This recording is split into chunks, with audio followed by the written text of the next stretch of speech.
आप क्या खा रहे हैं और कहाँ खा रहे हैं, इस बात का ध्यान रखना बेहद ज़रूरी है। और आपको एक खबर दिखा रहे हैं, हैदराबाद के बंजारा हिल्स में एक स्टॉल पर मोमोज खाने से एक महिला की मौत हो गई है और करीब 50 लोग बीमार हो गए हैं। सोमवार को कुछ पीड़ितों ने बंजारा हिल्स पुलिस में शिकायत दर्ज करवाई, जिसके बाद ये मामला सामने आया है। उन्होंने अपनी शिकायत में बताया कि उन्होंने एक स्टॉल से मोमोज खाए थे।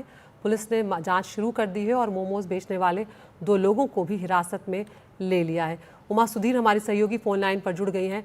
उमा, क्या है ये पूरा मामला और ये मोमोज बेचने वालों को लेकर क्या जानकारी मिल रही है, क्योंकि मौत हो जाना अपने आप में बहुत बड़ी बात है। उमा, फूड सेफ्टी के जो अधिकारी हैं वो पिछले कुछ महीनों से ही बहुत इंटेंस ऐसे कोम्बिंग ऑपरेशंस कर रहे हैं। डिफरेंट जो खाने के जो आउटलेट्स हैं, होटल्स होने दीजिए या फिर जो स्टॉल्स होते हैं रोड साइड स्टॉल्स, उन सब में काफी एक्शन हुआ है। लेकिन फिर भी ये जो वाव हॉट मोमोज करके एक बहुत प्राइम एरिया में है, जो बंजारा हिल्स का जो एरिया है उसमें चिंतल बस्ती नंदी नगर कहा जाता है, उस एरिया में खैरताबाद के पास, वहां पर ये वाव हॉट मोमोज या दिल्ली हॉट मोमोज नामक एक स्टॉल है, जहां पर ये महिला गई थी अपने 2 बच्चों के साथ। उन्होंने वहां पे मोमोज खाए थे और उसके बाद उनके परिवार वालों का कहना है कि सिर्फ 1 घंटे में ही उनको लूज मोशंस होने लगी, वॉमिटिंग होने लगा और फिर बहुत भयानक सा जैसे एक हेडेक और यानी कि लक्षण बिल्कुल फूड पॉइजनिंग के उनको दिखाई देने लगे। और जब तक अगली सुबह यानी कि इतवार के दिन सुबह जब वो अस्पताल वो ले जा रहे थे, तब उनकी मौत हो गई। और उसके बाद बहुत सारे लोग 20 लोग अस्पताल में भर्ती किए गए, क्योंकि हेवी फूड पॉइजनिंग का ये मामला था। और फूड अथॉरिटीज ने उस जगह को जब छापा मारा तो उनका कहना है कि वहां पे न फूड सेफ्टी या स्टैंडर्ड्स का लाइसेंस ना था, न रजिस्ट्रेशन थी और बहुत अनहाइजीनिक कंडीशंस में बनाए जा रहे थे।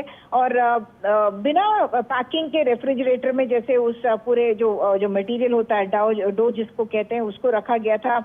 और डस्टबिन, यानी कि हाइजीन के मामले से बहुत ही बुरे कंडीशंस थे। और उसके बाद काफी सारे मोमो के जो यूनिट्स हैं उनमें भी छापा पड़ा है और बहुत सारे यूनिट्स पर अब कार्रवाई भी की जा रही है। जैसे नानकिंग एक बहुत बड़ा होटल माना जाता है सिकंदराबाद में, उस होटल में भी जब अथॉरिटीज गए तो कहा जा रहा है कि बहुत अनहाइजीनिक कंडीशंस पाए गए हैं और इसलिए लोगों को अब एक तरह से सावधान किया गया है कि अगर आप फूड खा रहे हैं तो लाइसेंस जगह से खाइए, परमिट जहाँ पे है और जहाँ पे फूड सेफ्टी अथॉरिटी की सर्टिफिकेट है वहीं पे आप खाइए, ये कहा जा रहा है। और जैसे आपने कहा, बिहार के कुछ लोग आए थे और उन्होंने यहाँ पे स्टॉल लगाए थे। वैसे तो बहुत कॉमन है कि वहाँ के लोग या बाहर के लोग यहाँ पे आके बहुत फूड स्टॉल्स रखते हैं, लेकिन इस पर्टिकुलर मामले में बिहार के जो लोग वहां पे ये मोमो का स्टॉल चला रहे थे, उनको हिरासत में ले लिया गया है और उनको अरेस्ट कर दिया गया है।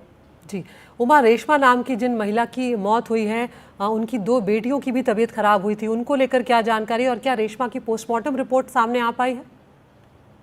अब तक पोस्टमार्टम रिपोर्ट तो सामने नहीं आई है, लेकिन 12 साल की और 14 साल की उनकी 2 बेटियां हैं और एक बेटा भी है। और बताया ये भी जा रहा है कि उनके पति के साथ वो नहीं रहती थी, वो सिंगल मदर है।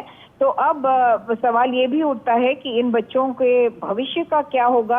और इसलिए कुछ वहाँ के लोकल जो लोग हैं वो भी सरकार से अपील कर रहे हैं कि इन बच्चों के लिए कुछ ना कुछ इंतजाम होना चाहिए, क्योंकि अब वो अपने पेरेंट्स को लूज कर चुके हैं। वैसे तो उनका जो हेल्थ कंडीशन है, स्वास्थ्य का जो कंडीशन है, वो स्टेबल है। बहुत बहुत शुक्रिया उमा इस तमाम जानकारी के लिए।